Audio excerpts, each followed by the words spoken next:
In this episode, I'm joined by Kingsley Dennis, who is an author, researcher, and futurist. He is the author of multiple books on modernity, control, and esotericism.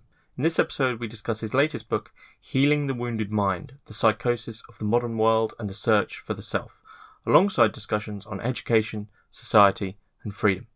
I'd like to thank all my paid patrons and subscribers for making all of this possible, and if you would like to support Hermitix podcast or become part of the community, please find links in the description below.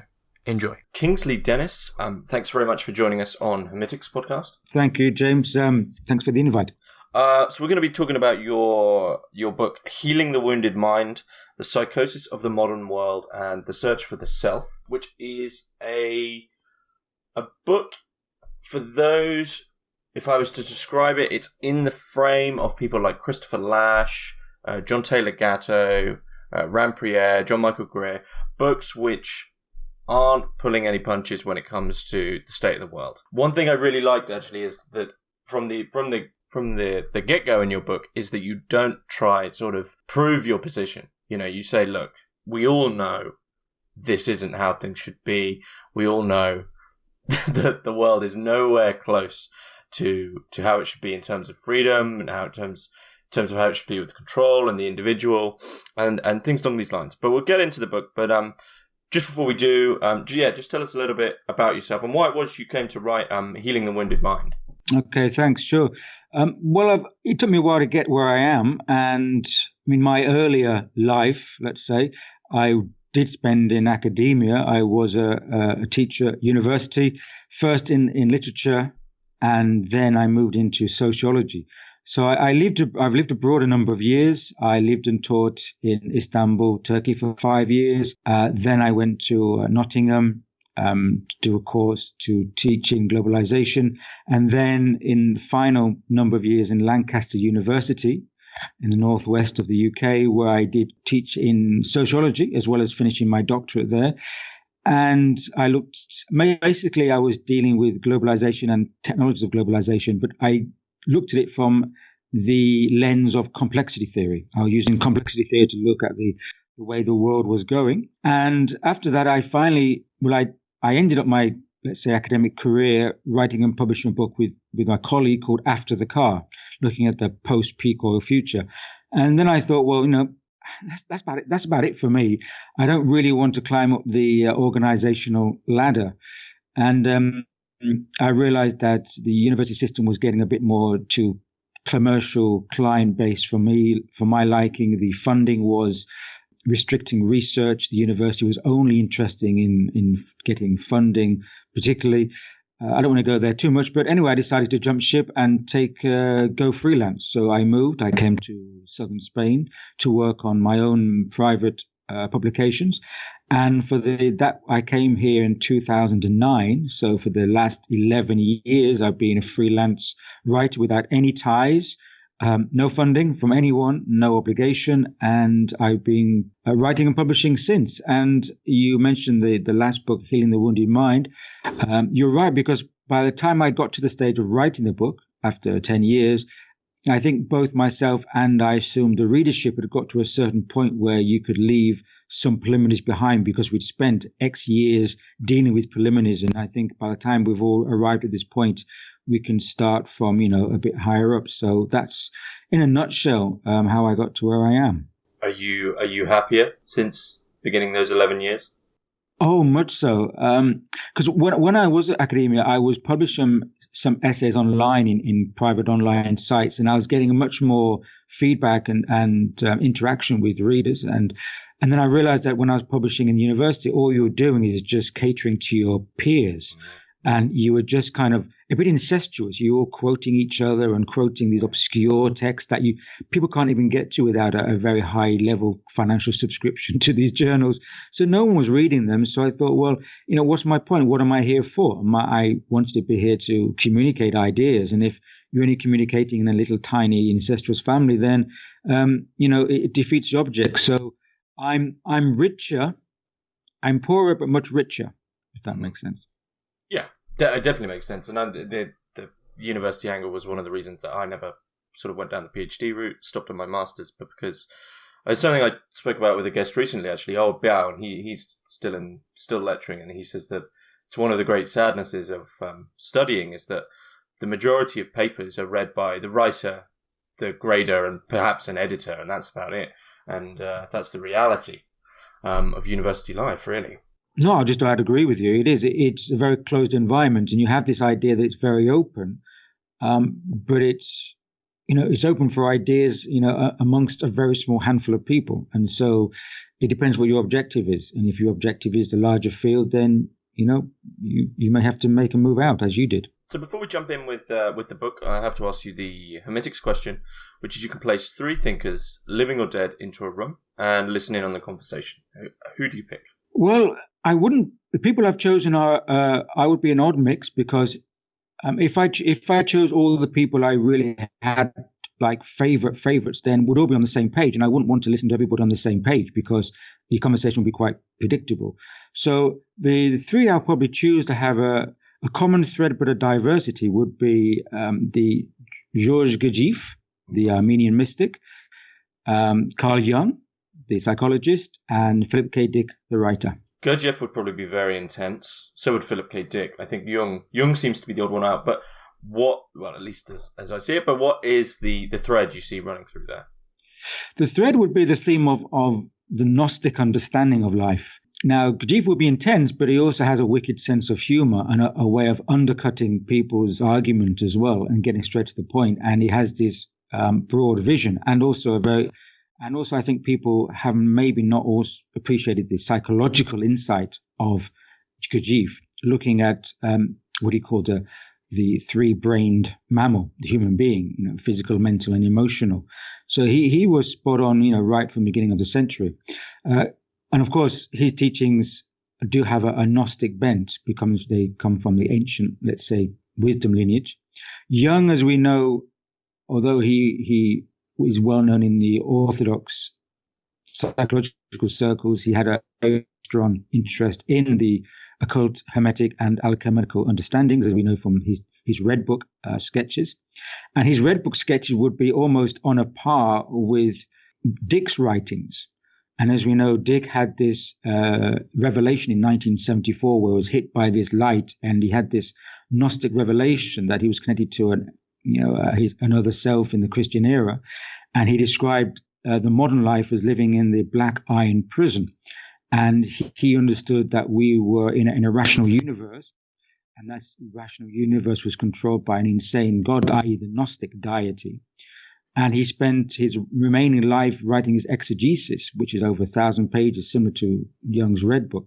So I think the Gnostic element would connect them together, but they all come from a different angle. Dick was obviously the California U.S. pop culture angle. Jung was a European intellectual, psychological background. And then Gurdjieff was coming out of, the Russian Revolution and having his whole background to Asia and his travels there. I think you'd make a kind of a good conversation between the 3. Mm-hmm. And what would it be that you would hope to sort of find out from that conversation? Perhaps how to get to the essence of something from totally different angles. That is, as I say, these 3 personages would represent different aspects of a global perspective and perceptions from different eras, different cultures, and different cultural conditioning. And yet perhaps through those 3 areas you could get to something which is essential, the essential of understanding the human condition from this perennial understanding of Gnosticism. So the question would be, could there be, or would it be possible to arrive at a more essential, let's say, thread running through the human condition that would be available external to life within the human bubble, that is the conditioning of different cultures? Is that one of your sort of primary problems with the modern world then, that it seeks to constrain all alternative paths? Yes, in some ways it is. It's what I refer to as the consensual reality. And I think that in any kind of epoch, there is, especially, the culture and society you're in, always trying to create a dominant narrative, which is their view of the world, which is their consensual reality. And that's a program in which people obviously grow up with according to their institutions and all their environments. What obviously modernity is also now tied in with globalization, and there's a spread to create or enlarge these bubbles into one great homogeneous bubble. And in that sense, there's an aim to create a worldwide dominant narrative.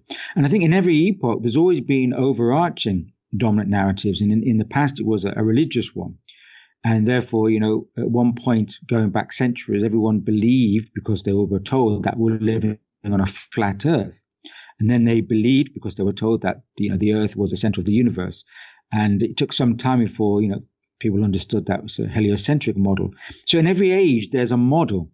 And in modernity, I think it's come through the scientific, rational path, which is trying to give a dominant, overarching narrative. And then within that, you get these cultural bubbles. So at all times, even if you can break out of a cultural conditioning, the question is, can you break out of the overarching narrative, which represents the epoch of the time? It's interesting there that you say that the modernity is tied in with globalism. It's something I'd agree with, but to that extent, do you then find that pro-globalist politics, liberal politics, aren't really what they say they are, and they're more of a control device in the way that anything that's against them is sort of hounded as just simply incorrect as opposed to an opinion? Yes, and I don't have really a faith in politics. I think they're all a false representation to some degree. So even if people say we are now the new neoliberals and we're pushing globalization and we're against the right side, etc., they're all really external fronts or facades, which are, I think, more or less playing a similar game. And although there's differences, there's tweaks, whether it's a certain form of capitalism, free market economies, etc. Behind that, yes, I think I do sense that there's an overarching kind of control mechanism. And globalization has been said to represent the neoliberal free market economics, etc. But really does it? Because I think you're just being given an A and a B, which is fronting an overarching, I think, agenda or narrative, which there's not much difference. So I don't have much faith in politics, and I do feel that globalization, what we're told is not always what's happening. You're told that we have this freedom to choose and freedom of purchase power and the consumer power, etc. But if you look at the psychological and social elements within that, then it's anything but freedom. So I think we have to be careful with these kind of branded neologisms and slogans. It's interesting that you say the choice between A and B. So do you think that what you're aiming towards isn't actually finding there's like a third route? Some people might say, oh, there's the classic red versus blue. I'm green. You're sort of saying, how about if we take a big step back from that whole structure and look at what's going on there? Yeah, I do. Because if you're choosing C, let's say, then you're still within the bubble of choice. You're still within the same system. You're playing it just from a slightly different angle of the same, cube, A, B, C, red, blue, green.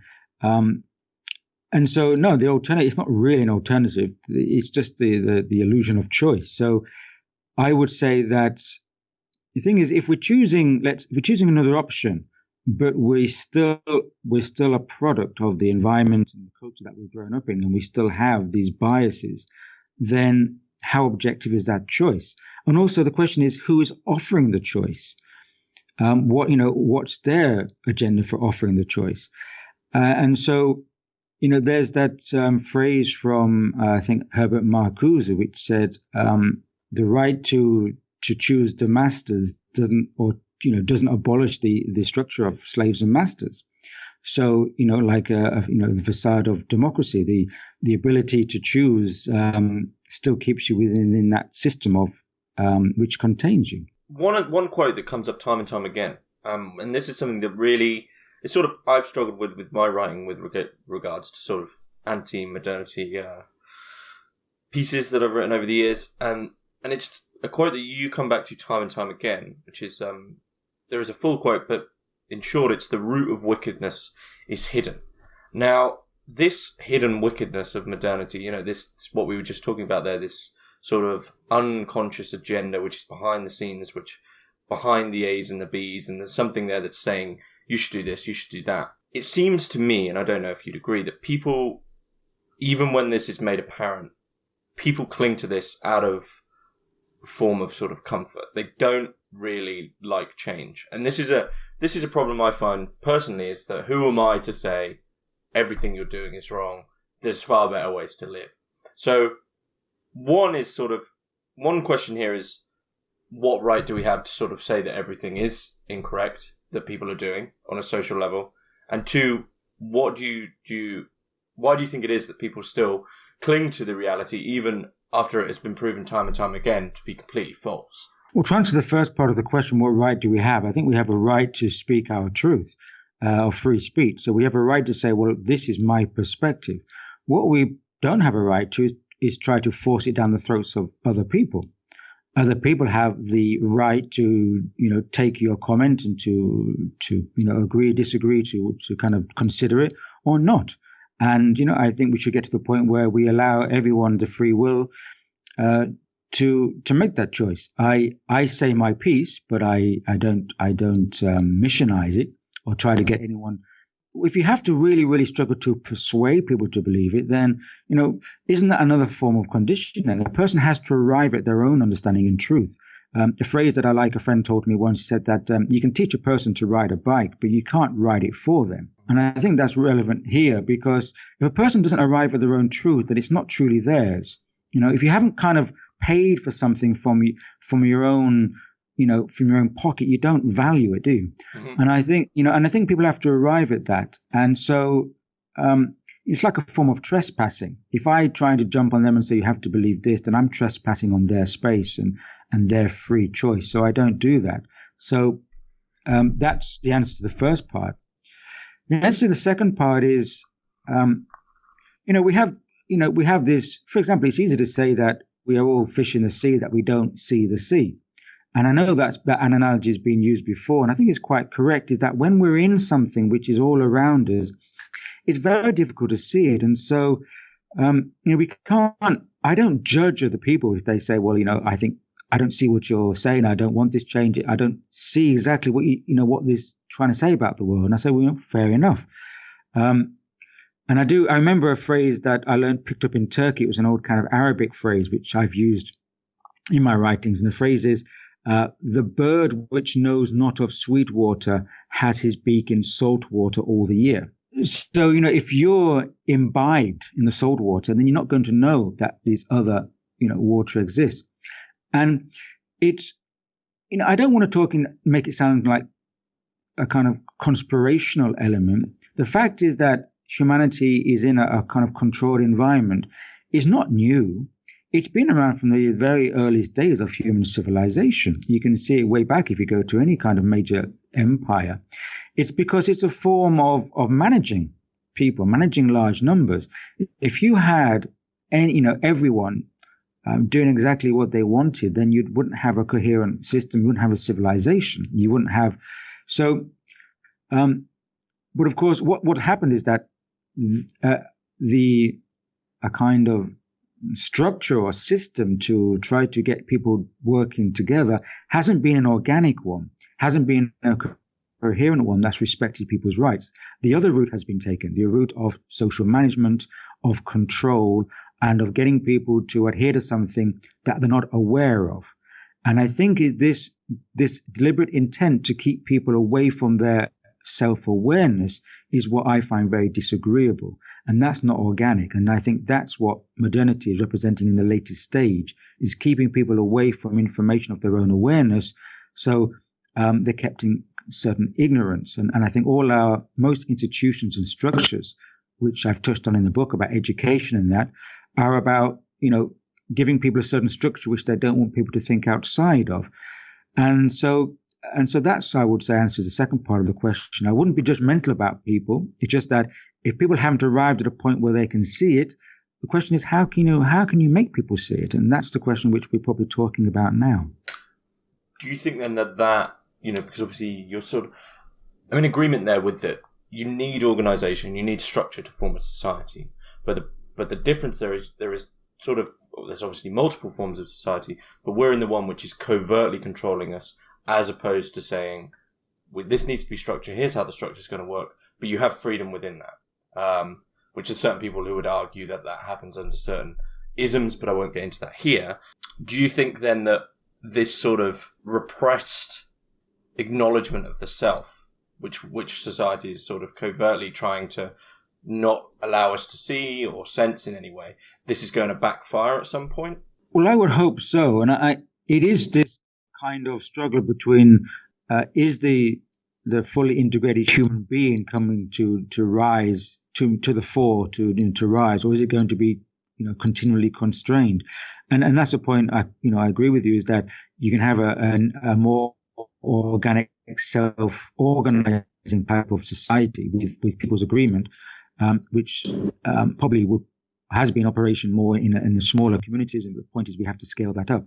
But we're living in a constrained, covert type of structure and agenda in society, what I've come to call the modern power machine. And that is the issue here. And because of that, my sense is that modernity especially, but even before that, but modernity especially because we have more psychological insight, is that it forces people to live an exterior life outside of themselves, and that has some detrimental elements to human nature. One is that means that people give their power away externally, and we can see that.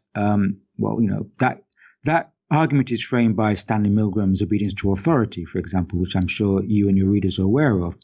So, we're conditioned to give away our authority to other external elements, such as, this begins at school, and then you have, your peer pressure, your family, then you have institutions, legal institutions when you leave school and job, and you're always giving away your authority externally.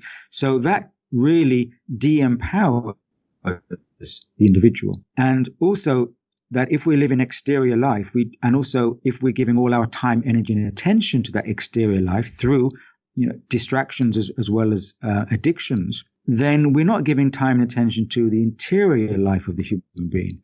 And I think that also is what is the problem, is that unless we can kind of balance an interior life and exterior one, we are more susceptible and vulnerable to external influences and impacts. You spend a lot of time in the book on education, and I think sort of aptly it is the clearest point where once you sort of do break out of these structures and step back and have a look at what education is doing, it's extremely clear, it's glaringly clear that control is happening. And one of my favourite theories actually is from a writer called Rand Priere. I'm not sure if you've come across him, but he has this idea that school and education when you're younger, if you look at education from the youngest as you get older and older, it slowly starts to loosen its grip. So you have, when you're really young, it's super, super controlled. You can't even go to the loo without asking, etc. And you slowly get more and more freedoms. And by the time you leave school, the idea that you can then just go off and buy a car and do what you want seems extremely free.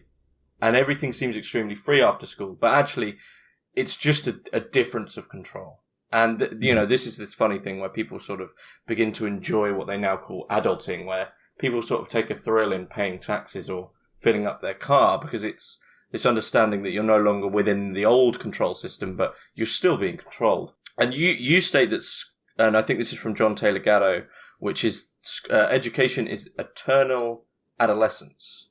Yes, and there's another phrase which I use for it, which I called, arrested childhood development. And, school is a kind of arrested development because, as you rightly say, you are allowed to a certain point, but those parameters shift to give you, to expand your bubble of personal identity. But those parameters are always there and very closely monitored by society, and those only allow a certain kind of movement.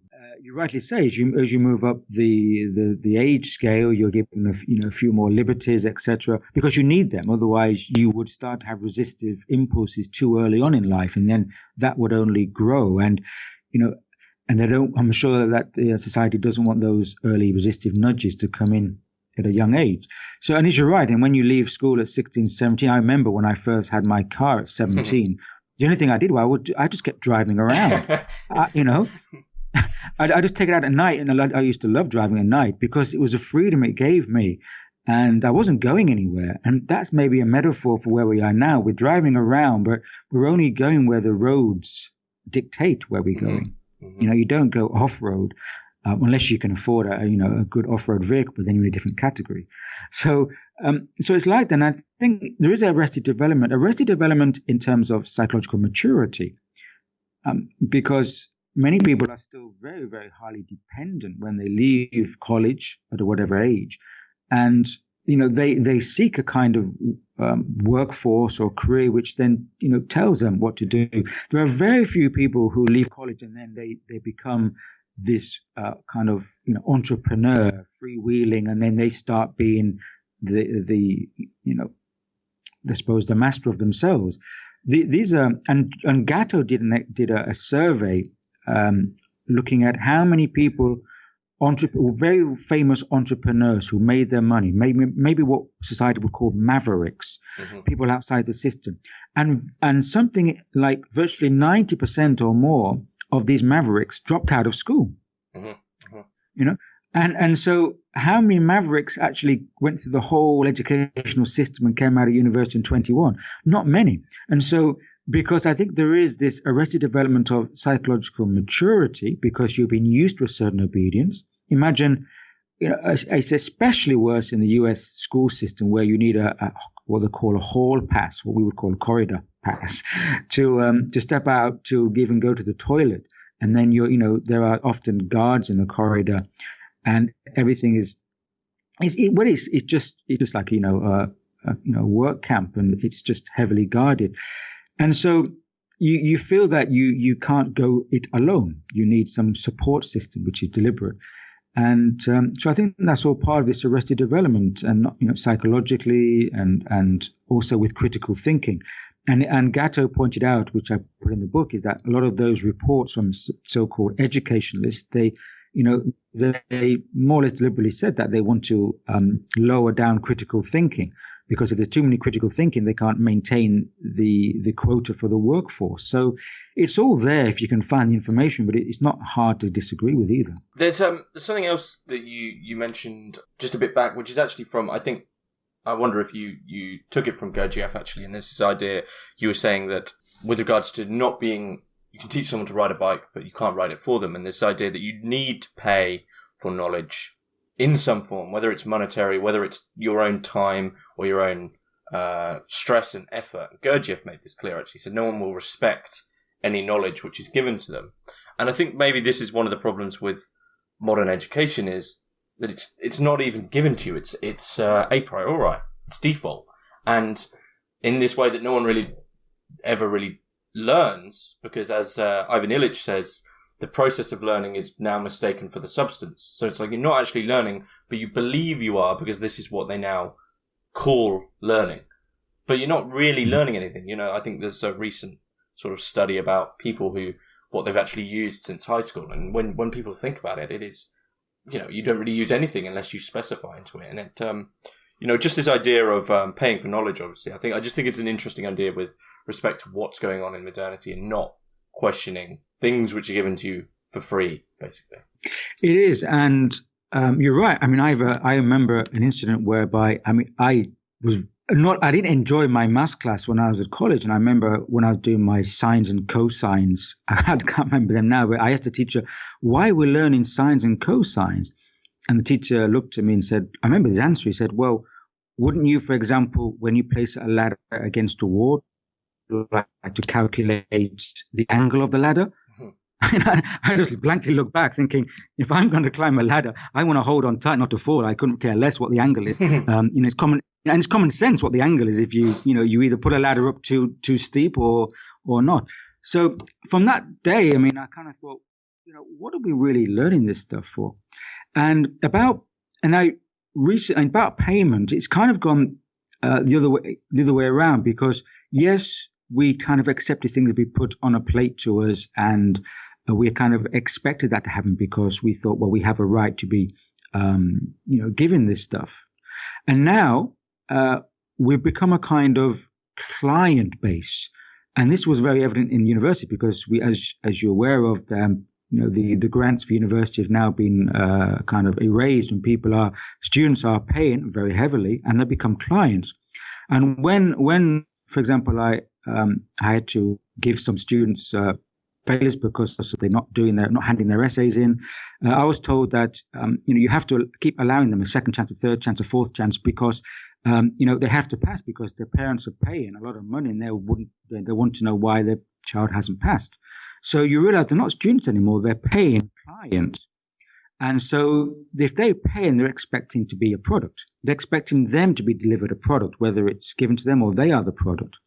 And this is spilled over as well into, let's say, wisdom teaching, since we're talking about Gurdjieff, that this is very much the kind of modern guruism, and as I call Guru Avenue and Ashram Avenue and Guru Boulevard land, is that if you pay a guru a lot of money, as they especially do in LA, then you expect certain knowledge to be given to you because you've paid monetary for it. But you haven't paid in your own internal work or your own development to arrive at it.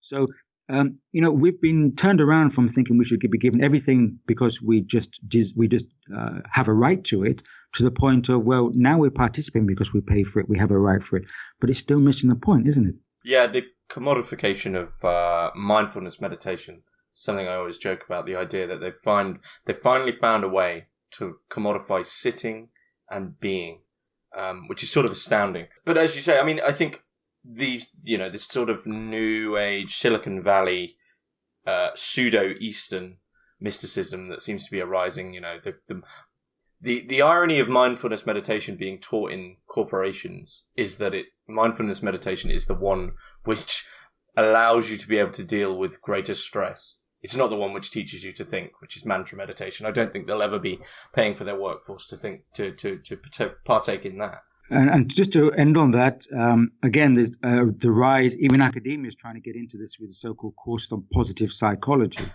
Now, I mean, I'm not against the concept per se, but of course it's how you do it.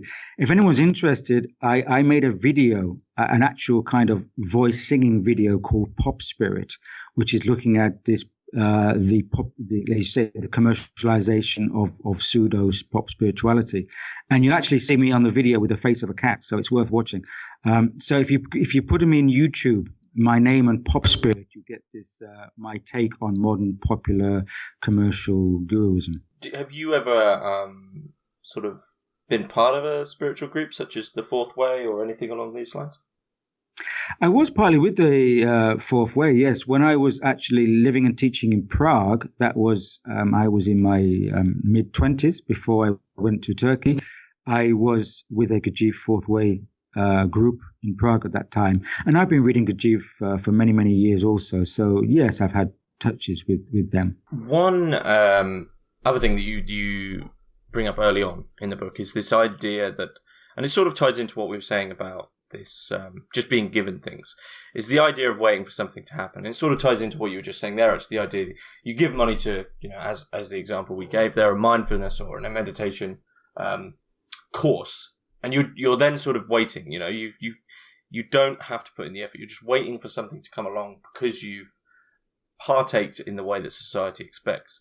And it seems like a big global waiting for Godot. Do you think this is a way to keep people docile in that, the idea of if you don't investigate yourself, then you're not going to understand that things don't just come along and arise? Mm. Yes, and I think it goes back to what we were saying a little bit earlier about the exteriorization of life, is that if people are being conditioned to live externally, then, from that perspective, then everything which comes or everything which happens is just an external element.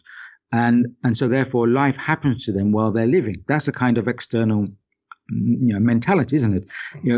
You're just in life, and and life will happen around you. It'll come to you, and and you deal with it when it comes. That phrase, I'll deal with it when it comes, rather than kind of meeting it. I have I have a kind of image which I think about, and I say, well, if you want to catch a train, if you go to a train station and you're waiting on the bench on the platform, the train comes. Unless you get your ass off the bench and walk into the, get to the train, open the door and get in, you won't actually get on the train. If you stay on the bench, the train's going to leave without you. So you have to participate. You have to meet it somewhere, don't you? And so I think that it's the element whereby, because people are conditioned, we all are conditioned, that life happens externally, then it's a sense that therefore we don't have any participation. We don't have a responsibility to manifest some of the life for us or to participate. We are just, waiting for, like, bobbing up and down like corks on the sea to see what comes to us. Well, that's not my perspective. And I say that I think that's what keeps people docile. If we have an understanding that life is a co-participatory event, that it's flowing through us all the time, we're inimically, inherently a part of the flows of life, and how we respond will then react to how the flows respond outside. We are mutually interchangeable. We're porous with life. The body is porous. We're not just a separate island in the sea of life, which again is a the scientific rationalist modernic understanding. We are these separate islands. We're not. This is my understanding. We are not. We're porous, intelligent, sentient beings which are flowing with the flow of life, and we have to participate. And by participating, we have responsibility to meet life halfway. And if we don't, then we will be docile and we will be susceptible to external impacts that socially manages. So would you define the psychosis then, the mass and individual psychosis of the modern world, as something which sort of wraps up the individual and blocks up all that porous potentiality to connect? It just sort of keeps you in a straitjacket.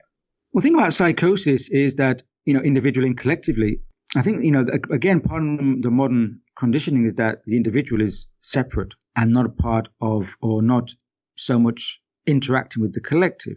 And that's not my understanding, is that the individual and collective are interflowing between each other. One is in the other and the collective is in the individual, and vice versa. So, people say, okay, the world's going mad, but it doesn't, nothing to do with me. Well, if you're being affected by what's happening in the world, you maybe not realize that that's unconsciously working through you, and that they then project through you. You may not know that if you have a bad day, or if you have an argument with someone, or you're ratty and irritable with someone, or even slightly violent with someone, you may just think that you had an off day, but you may not realize that you are also kind of receiving what's going on in the world through the news, through impacts, through in many unconscious ways. So if there is a collective psychosis, then we have to be aware of that. If there is a elemental feeling going through the world, because we are susceptible to that, and again vice versa. If we are not feeling right in ourselves, and if we have an anger inside of us or an imbalance, then that actually that filters out to those around us. And it's people think this is kind of woo-woo voodoo stuff, but it's not. It's quite common sense, and we do understand this at heart. I feel we just don't have the vocabulary or the context to frame it, or we don't wish to. But for example, if you walk into a room, you know very well, you get, oh, I've got a bad vibe here, I don't feel right, there's something wrong. We pick it up, but we tend to either say, oh, it's nothing, or we think it's just, whatever, something else, it's just a one-off. But if you listen to your gut feelings, your own, like you say, reaction to this feeling, whether there's good energy or bad energy, then we see that we're interacting on ways that we're not external to us, but is rather internal, these flows. So I think really we just have to accept and acknowledge this, and we have to own up to it, that it's okay to talk about this, that we're not being weird if we're talking about having internal reaction to these energies outside of us. And that's what I feel modernity tries to cut us off from, this understanding, and tries to make us embarrassed about talking about an interior life that interacts externally with the world around us. So for you, it isn't so much, the psychosis isn't so much born in an event as it's more it's formed, because we're born into it physically, but it's regarding our social upbringing, whether or not we are going to partake in it. And I guess for most people they are, because they're funneled through the school system, which teaches this rationalist operation. Yes, I mean, for me, like my understanding of psychosis, or one perspective of psychosis, is that it's an imbalanced perception of reality. We have an incoherent or a bit of a topsy-turvy perception of reality, and that can be seen as a psychosis. And so this, as you rightly say, is something which is conditioned into our society, a certain consensus narrative that this is reality. But if it's slightly wrong, and we sense it's slightly wrong, but we buy into it, then that can start to have a psychosis. As you mentioned at the beginning of this program, when I opened the book with the message that we all know that something's slightly wrong, as Bob Dylan sang in the 60s, there's something going on here, Mr. Jones, so there's something going on here, but you don't know what it is, do you, Mr. Jones? And we sense there's something going on.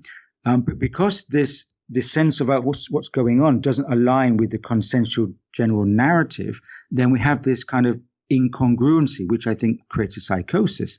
And I think that's happening in the world right now to a great degree, is that a lot of systems in the world are becoming dysfunctional. A lot of things are breaking down. We've got these false news, fake news. Everyone is lying through their teeth. Things just don't seem right, and things are going askew. And that means that this consensus narrative, which everyone invested in and believed in and accepted, it's like, whoa, there's something going on here, and I don't feel right because my sense of reality is not kind of adjusting. That's creating, I think, a collective psychosis, which we've seen pouring out into the streets quite literally around the world, and that again affects individually. So I think there's something of this going on at the moment. So the $1 million question, obviously as a sociologist, I'm sure there was certain research on this as well, but how do you break out of the psychosis, and do the traditional clinical methods of how it's advised to break out of a psychosis, do they work, or are they part of the system as well? Well, I'll answer your second question first. I wouldn't personally put any trust in the clinical psychology. I'm not I'm not an expert on clinical psychology, so as I say in the pharmaceutical adverts, don't beware of what's on the packaging. So beware what I say, but I would not trust it because I would say it's part of the system. And if you want more information on that, then I would say, at least read Michel Foucault. He did a very good, as you know, investigation of the disciplinary power of the medical health paradigm. So no, I would say because most of the understanding of the medical paradigm is based on orthodox understanding, which is coming through our institutions. I would say, well, first off, I would say we have to get hold of different ways of information and knowledge. And I remember the Robert Anton Wilson, the writer, especially in the 70s and 80s, he used to say, if you want to learn something, always read the material from the people you disagree with, the alternative material. So start to get alternative views. And I think this is also what Philip K. Dick puts forward. He says that we're living in a black iron prison. And so the first step is to realize that we're living in a prison, because as the adage says, if you don't see the bars, then you don't realize you're in a prison. So I think to see the bars, we have to step outside of mainstream orthodox channels of information. It's information that we need to educate ourselves. And so what I think we need to get out of, you say, this psychosis, $1 million question, is that we have to enter our own process of deconditioning, because no one's going to do it for you.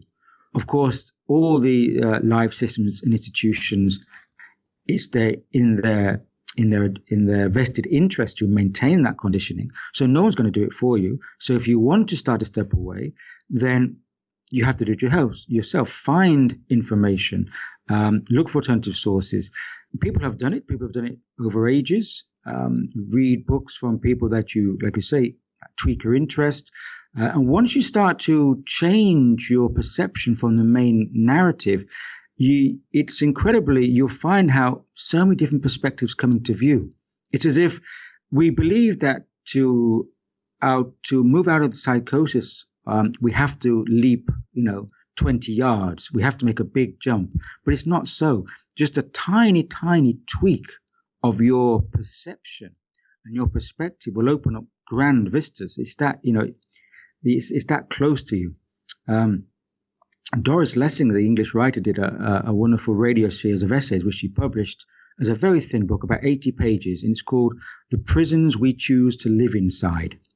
So I would say to the reader, go and start with that, the prisons we choose to live inside, and then, and then trail off and find other information and try to work on your own deconditioning until you can see the bars. Mm-hmm. Mm-hmm. And do you, as someone who clearly draws a lot of experience from and understanding from occultism, do you think that our understanding of death and suffering is important in this process? Because this for me is one of the big questions, because it's something that modernity really constrains and sort of makes the absolute most hostile element of the universe is death. It's almost like an incorrect point as opposed to a fact. Do you think that plays a key role? I would, yes. The modernity in the current paradigm is more dead than death itself. And the reason, as you say, death is so important is that we live in fear of death most of our life. And so, therefore, we're living life in fear. And we kind of have this conditioning that we are living to die. And so, how is that going to change your life? It's an incredible attractor. You cannot get a kind of a larger attractor. Attractor is obviously something which pulls in everything else around you and kind of molds your life around. So we have this attractor that, we're all going to die. It's inevitable, and we're living just to die. And so whether we're thinking of it consciously, it's always in the back of our mind. And I think part of that actually goes back much, much further. It goes back to basically the most central paradigm of all human existence is that why we're here. And the orthodox narrative, which is is that we are just the accidental product of some sulfuric pools of microbial life that happen to be, formed on a dead rock, which is hurtling through empty space. Now, therefore, if that's your view of life, then it's pretty grim. And how can that psychologically give a sense of purpose? If that is, we are only going to live X years, let's say 80 years, which is an average lifespan in a modern kind of industrialized country. If we live 80 years because we're just an accident product and then we're going to die and that's it, then if that's framing your life, I think it's going to curtail your life. It's going to not allow us to seek a more adventurous understanding of ourselves. So I think we have to switch around completely, 180 degrees, this understanding of life. For me, we are living in a vibrant, conscious, cosmic, intelligent, universal field, and life is continuous. And again, some viewers may think that I'm going into a different sphere here, but this is completely compatible with a normal sociological perspective as well. It's not one side of life and another. And you mentioned the occult, and again, occult has a bad rap in modern time. People think it's some kind of dark, demonic person wearing a black robe doing some sacrificial ritual. The occult just simply means it was hidden, non-visible information. And the earliest wisdom schools were seen as occult because they knew they had wisdom, which was dangerous for everybody to have if they hadn't done some preparation. It was simply that people had to be prepared. And this occult knowledge, I think, was the basis of all our sciences. As you know, modern science came from alchemical science, which came from further back occult understanding. Psychology today, if you go back into some of these earlier occult traditions, they had very, very highly advanced psychological understanding. So psychology today is a kind of descendant of that. And all this lineage tells us that we are not an accident on a dead rock in empty space. We are part of a much larger stream, a living wisdom stream, a living intelligence. So I think, yes, if we are entrapped in this tiny bubble of we're going to die, then it's going to completely overrule our sense of purpose and fulfillment. And that is what modernity, I think, has increased. It's cut us off. It's splintered our connection with this living sense of an adventurous, purposeful life, James. Is there anything you'd like to add about the book, or something that we've glossed over that you'd like to mention? Well, I'd like to say that the book is in 3 parts, and we've touched more on, I think, the second part about modernity. The first part, they are more, let's say, references to other traditions, such as shamanism, Don Juan, and Rudolf Steiner, as well as Jung. And so it puts it in the context. And the third section is more about our own path to self-gnosis, self-understanding. So, I mean, my perspective is, as you rightly say, I think we have a responsibility to speak our truth and to say what are the inhibiting factors in life and what are the perhaps negative influences on us, but purely as a means, as a bridge to get to the next part, which is we can therefore empower ourselves, and we have a duty to empower ourselves to be a fully human being. So we take autonomy into our lives. And whatever I write about, the final point is always that we have our own autonomy and freedom, and we are a sovereign being. But then we get caught with the problem of you can lead a horse to water, but you can't force it to drink. So it's one of the problems with people often ask me, and I've read a lot of occult stuff and done various things over the times, and people ask me where to start and what to do, and I say, well, I can tell you what to read, but the journey's yours. There's nothing I can do once you start. That's the big problem, is how you escape it is probably going to be extremely subjective. There's no, I don't think there's ever going to be a 10-step program to enlightenment. No way. And, going back to, I think it was Rumi, a Persian poet, said there are many ways to climb a mountain, but the view at the top is the same. And so you have to choose your own route, as you say. And that's another way perhaps of recognizing, distinguishing some of the pseudo paths, is when they say there's only this one route to get where you need to go. And, there's no one size doesn't fit all. Going to a clothing store, you find one size doesn't fit all. And it's the same with self-development. Just to finish off, if I may, James, I've just put out a book. I self-published a book myself, so I had complete control over it. It only came out a couple of weeks ago, and it's called The Modern Seeker, Perennial Psychology for Contemporary Times. And what I've tried to do is exactly what we're speaking about, trying to put today's modern world into a context of a perennial path, which has always existed, but it existed in it's applicable for modern times. I'm only saying that, but as I say, everyone has to, take their choice and run with it. And I wish everyone the very best with their own decisions, and don't let anyone make decisions for you. Whereabouts can we find The Modern Seeker? It's available online. So if you do Google it online, you'll find it. And of course, the major seller is Amazon these days. But saying that, I have over 50 essays on my website, which are all downloadable and readable at your leisure. If you just Google my name, Kingsley Dennis, my website is kingsleydennis.com. If you go onto there's a menu called Writings, and under that Writings menu is a list called Essays, and there's over 50 essays I've been writing, or 60 or 70 I've been writing the last 10 years. So take your pick, and they're all there for anyone's leisure. Okay. I'll be sure to link that in the description below. But Kingsley Dennis, thanks very much for joining us. Thank you, Jane. It's been a great pleasure.